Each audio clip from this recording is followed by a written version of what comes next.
Salutations. This is the Almost Survived podcast, where we talk about people who died, but almost didn't. My name is Maddox Chapman. My name is Olivia Fowler.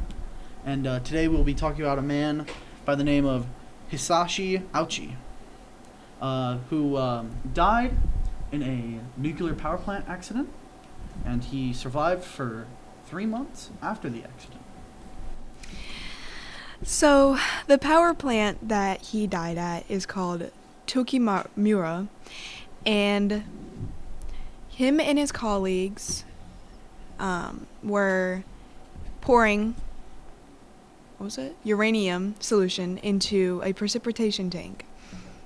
These men did not have any experience with any nuclear stuff. So, 2 of his colleagues were standing by, and Hisashi Ouchi was the one pouring the uranium solution into this precipitation tank, but he poured way too much, and it released a sudden burst of radiation.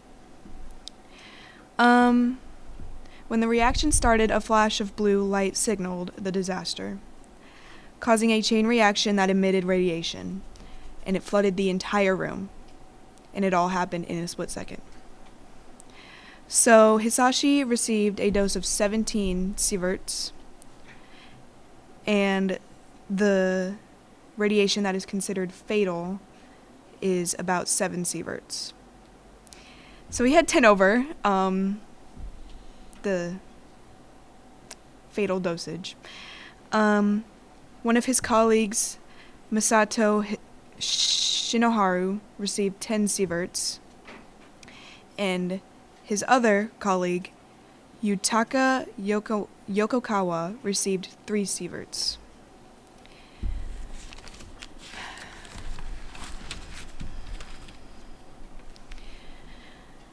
Ouchi and his colleagues were immediately taken to the National Institute of Radiological Sciences in Chiba for initial treatment, and then transferred to the University of Tokyo Hospital, where they were admitted into to stay.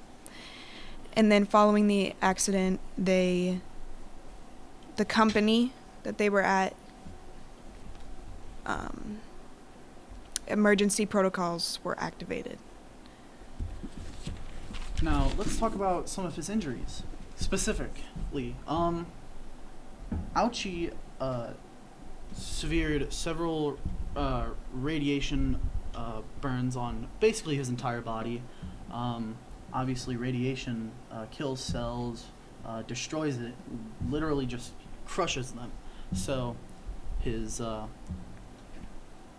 immune system was destroyed, his organs destroyed, skin destroyed, everything. Total organ failure. Lost every single one of his white blood cells. He barely had any. His white blood cell count was 99% less than the normal amount, and suffered a brutal. He was in so much agony. In so much agony. And that's about it for injuries for Ouchi. And now he could have protected himself. Hey now, ever wonder how much radiation you're absorbing in your local Chernobyl? Well, now you know. With the brand new Geiger 3000, you too can know when you'll develop cancer. With all new graphics for user experience, you'll know exactly how much radiation you're exposed to. Head to Geiger3000.com for more information today. Now back into the seriousness. So, following the accident, as we all know, Ouchi was admitted into a hospital.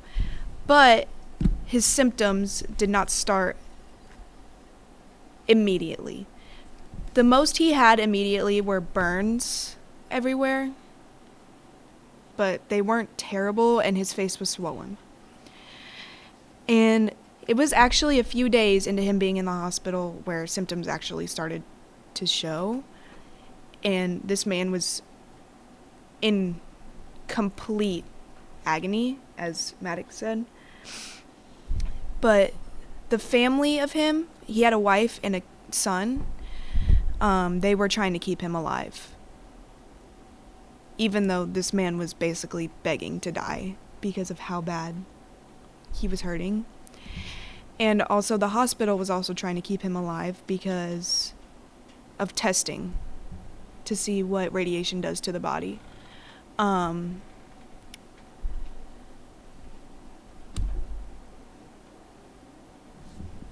So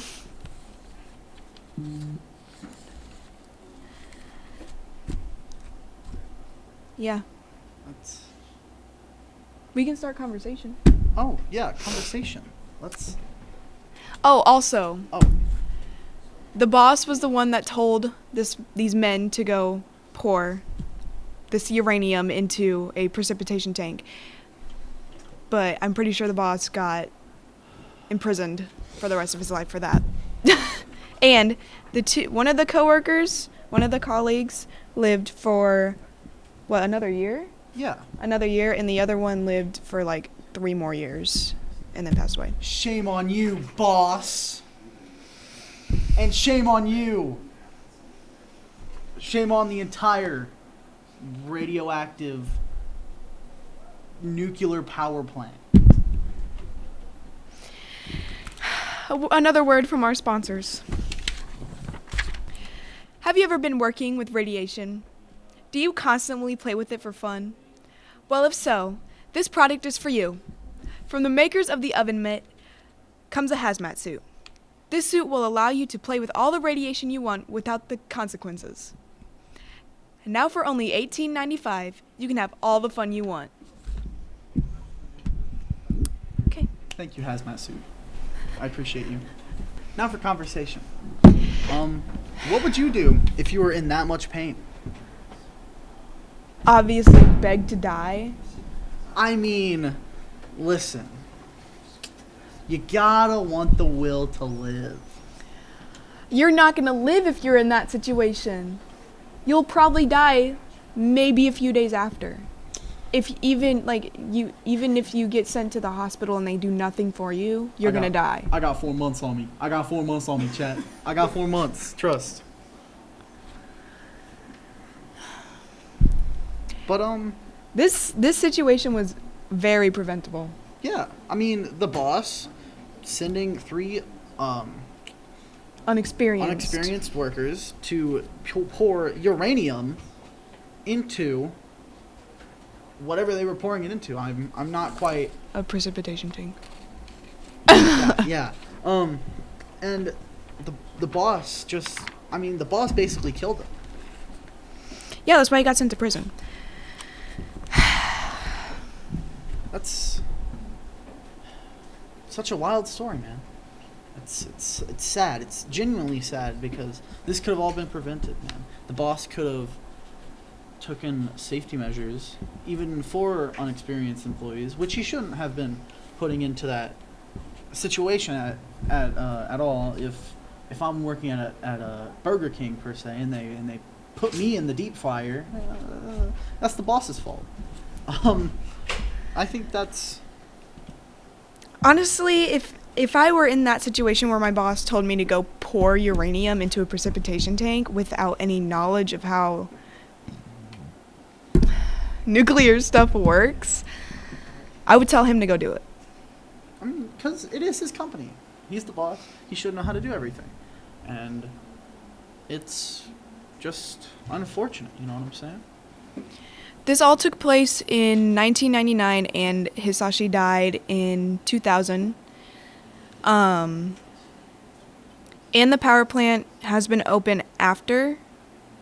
It just recently shut down. In what year? 2022, I believe. I feel like it should have been shut down way before that. I feel like it should have shut down whenever that accident happened, because there's a bunch of radiation around the area too. Yeah. It's like Chernobyl. But Except for Chernobyl was a lot worse. yeah. Yes, it was. I think we're done. Okay. No, No. do the outro. Ladies and gentlemen, this has been Almost Survived. Again, my name is Maddox Chapman, My name is Olivia Fowler. and we hope you have a wonderful day.